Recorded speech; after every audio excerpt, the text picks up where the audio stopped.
Yoon sulfeessuu baadhee gartee yoon deeme achitti isa rukutaa jirtu kana beektaa sadoolleen gara laaffataa fi haati keenya gisee manaa baatu gaafa nuti duukaa baanu jechuudha. Maatii yeesi faana deemu qaba achi deemu qaba jennee raawwanni faana boonya. Ati deemee beekni qabattee lafaana deemtu gootee mana toluu deebistee isa jechuun eegee jechuun isa akkasii ani amma maatiin kan koo akkas waan jedhaniif hin jedhe tarii akka gara keessanitti immoo waan hin jedhamuu qabne yoo ta'e an soorii ifama yoo gara keessanitti waan hin jedhamte gara keenyatti garuu hin jedhama jechuudha. Kabadlaachuu nuti gootee nu deebistee haati keenya faana nuti faana. Aboo ani gartee yoo dhaluu baattellee sin dhiisu yoon sulfeessuu baadhee gartee yoon deeme achitti gartee hinafu siifin. Dhugaa dubbachuudhaaf jechuudha nama biraatiin kolfine Iyyaasuutti hin kolfe malee ani Iyyaasuutti hin kolfe. Laayitii ofirraa dhaamsitiin hin jira laayitii kan bilbilli koo irra taa'ee jiru qofatu ifee jira. Kilaasii keessan jira. Beekatiifin ofirraa dhaamsi laayitii. Maaliifin cibrirri natti jedha naan laayitii bilbilaa ibsee kan teessoo bilbilaa ibsee laayitii manaas gizeen ibsee jechuudha. Baay'ee akkamillee naaf cibrirri jedha garuu amma lama taanee jirra marree. Lama taanee jirra jechuudha. Dudda koo dubarree hin jirti moggoon tiyya. Ani kanan jedhu nan kolfe dhugaa waaqayyo jechuudha. Eenyutti hin kolfe Iyyaasuutti hin kolfe jechuudha. Maal jedhe galee xiqqittaa godha. Maal xiqqittaa godha harma xiqqittaa godhee raawwateeti ilmoon godhamti. Hojii keenyaadhu Iyyaasuu dhugaa rabbi hojii keenyaadhu. Hindi galee xiqqittaa godhu hin jenne. Hindi gudiime. Kanan dura xiqqittiin goone ajaa'iba qabda bara dhugaa waaqa. Ani hin kolfe dhugaa waaqayyo. Galee xiqqittaa godhu hin jenne. Haala Iyyaasuu gudiidhuma qabda.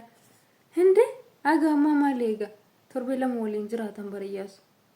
Torbee lama waliin jiraatan torbee lama muluu eegne amma gadi ba'ee waynuun jedha jennee eegaa turre garuu omaan jennee inni gaafa deemudha ka'e cufa shaantaa isaa kotoffatee nutti dhufe malee.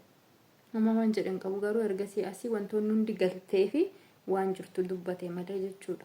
Bagammoo gaafa sana deebiste iyyuu ayyuun odoo isiin deebisuu baattee hiccitiin jirtu hundinuyyuu akka ayyuun intini qabdullee hin himuu ture jechuudha. Qomna garasii fudhatee raawwatee qirli jedhee deemuudhaaf tureen. Baga deebiste baga gixxim gootee qabdee deebiste. Nagaan isiniif haa ta'u akkam jirtanii fayyaa qabdanii kabajamtoota hordoftoota koo oduudhaan isin qabee miti jidduu Iyyaasuutu na ajaa'ibee bara. Akkam jirtan isin fayyaa qabdanii nagaan qabaanii galata rabbi. Maal akka inni jedhe dhageessaniirtu Iyyaasuun dhugaa dubbachuuf warna ajaa'ibee galee xiqqittaa godhu jedhee bara. Hindi maal jechuudha? Maal jechuudha? Ruuzii akkuma ruuzii xiqqaa godhatanii nyaatan sanatti xiqqeetti godhama seetanii. Hindi maal jechuudha Iyyaasuu sii galeera sila dubbisa.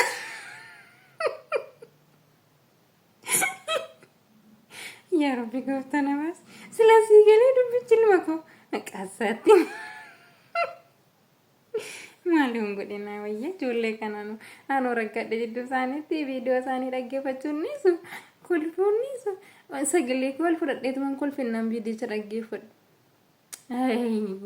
Maalaadha koo maali waan akkasii hindi kanaaf ruuzii isaanii saarbiisidhaan dhiyeeffattanii hindi ajaa'ibuma ani immoo viidiyoo kaleessa kan seedoo keessatti Iyyaasuun argine lakka dhugatee tureen ruuzii qofaatti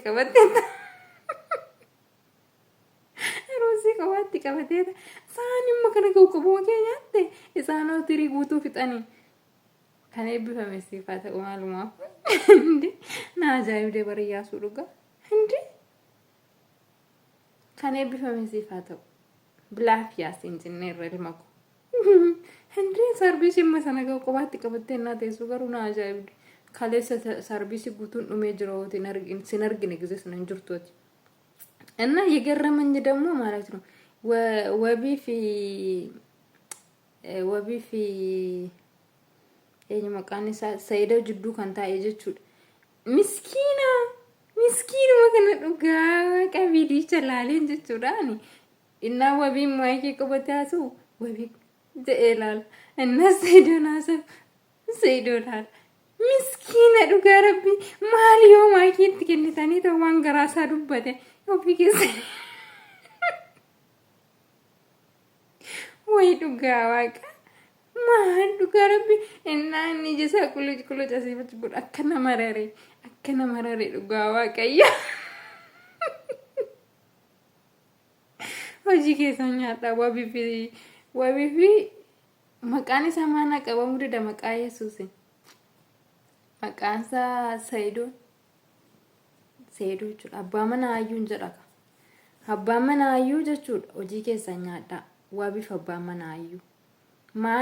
Maal yoo waanuma takka mee maal sitti fakkaata wanti keenya kuni maal sitti fakkaata kan hayyuun irratti raawwatte kuni jettee too gaafatte maal taame. Mucaan innaa wabiin dubbatus akkasitti ija ilaala. Innaa Seydoon dubbatus gara Seydootti garagalee ija maali dhugaa waaqa maattiin taphattuu dhugaa waaqayyo maali kun fafa kunuyyuu maaloo dubbistan yoona waanum ta'e jechuudha barbaadeeti natti fakkaata miskiina dhugaa waaqa waanum ta'e haasa'uu barbaadeeti garuu inni ilaaltaniittu sin viidiyoo ni naareeyyuu irraan hojjedha jedheetan viidiyoo isaanii kaleessa naarsanii. Mucaan nama raree dhugaa waaqa hedduu takka nama raree innaan akkasii na wabii jedhee ilaala. Wayii miskiinaa nama maayikii akkasitti nafaanitti qabate haasa'u eessa dhattee maayikiin xiyya takka wayii abbaa kiyyan harkaa baddee qadeemiin barbaadee dhufa moo dhiisu guyyaa biraan isinitti argisiisa akkaataa inni ta'e yookiin viidiyicha fidee asirra isinii kaa na adabsiisa. Seydoon hin danda'amu. Seedoon hin danda'amu qilintoo nama galcha.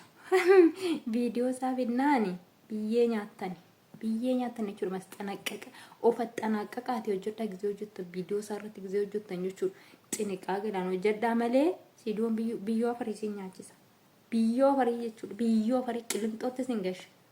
Qilintoo galuu yoo barbaadan garuu viidiyoo Seedoo fidaa.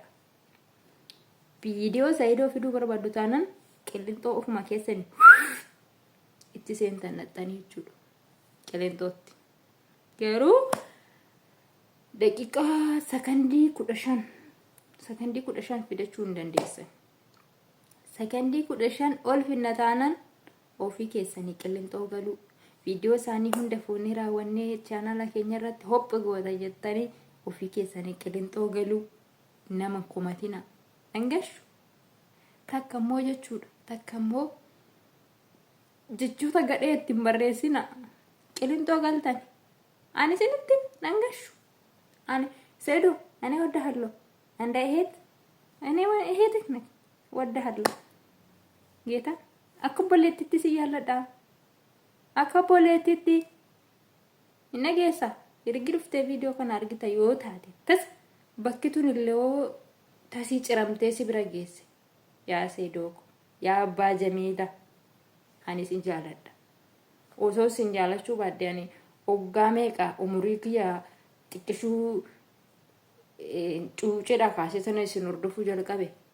Cuucedha jalqabee sanan isin hordofuu jalqabe ilmaanitti hore doon isin hordofu. Kanaaf yoo doon isin jaalachuu baadde daa'imirraa kaasee isin hordofee ilmaanitti hore ilmaan kan koorree akka isin hordofan hin taasise gaa dabarse kunoo ilmi kan koo taa'eeti isin ilaala. Ilmi kan koo jechuudha ana wajjiniin taa'ee isin hordofa jechuudha. Soba yoo jettan immoo gaafa inni mana jiru isinitti argisiisa gaafa isa bira jiru. Manni isin taa'ee raawwatee si illee Sumayyaallee amma ayyuuttis darbee jira. Ayyuu sin hordofa. Wabii sin hordofa. Iyyaasuu sin hordofa. Hundumaa hin hordofa yaayya sin hordofa. Goddanyaa keessana jechuudha. Tokkummoo eenyu kun isa balbala cabsee soofaa mana keetii harate sanallee hordofa. Maqaa isaanii hunda sitti muuree hunda namaa maal godhii sitti mareen beektaa tu'an hiriyootni kan kee warra si jala eegee kee qabatanii dhufan takka yoom dhiisee beekaanu mana hordofa. Baaku eegeessiin jedhee yaadoo dhiifama ishee dhiifama. Cabee nama keessa dhiifama haadhoo. Ila biyya keenyatti eegee jechuun nama duuba deemu jechuudha. Nama qabatanii deemu taananii Akkasi maal eegana qabattee na faana deemti jedhanii kaballaa cillim namatti godhani dhugaa ka soo seetanii innaa namni jechuudha. Amma namni haati keenya gisee manaa baatu gaafa nuti duukaa baanu jechuudha. Maatii yeesi faana deemu qaba achi deemu qaba jenni raawwanni faana boonya. Ati deemu eegana qabattee na faana deemti gootee mana toluu deebiste. Isa jechuun eegee jechuun isa akkasii ani amma maatiin kan koo akkas waan jedhaniif hin jedhe tarii akka gara keessanitti immoo waan hin jedhamuu qabne yoo ta'e I'm sorry ifama yoo gara keessanitti waan hin jedhamte gara keenyatti garuu hin jedhama jechuudha. Kabadlaachuu nuti gootee nu deebiste haati keenya faana nuti faana deemne nashin gaba deemtu si deemuun qabaanis jennee afaan keenya ban daa'imnati kan amma garuu isne waan hundasa nagaan naa tura guyyaa biraa walitti deebi'e.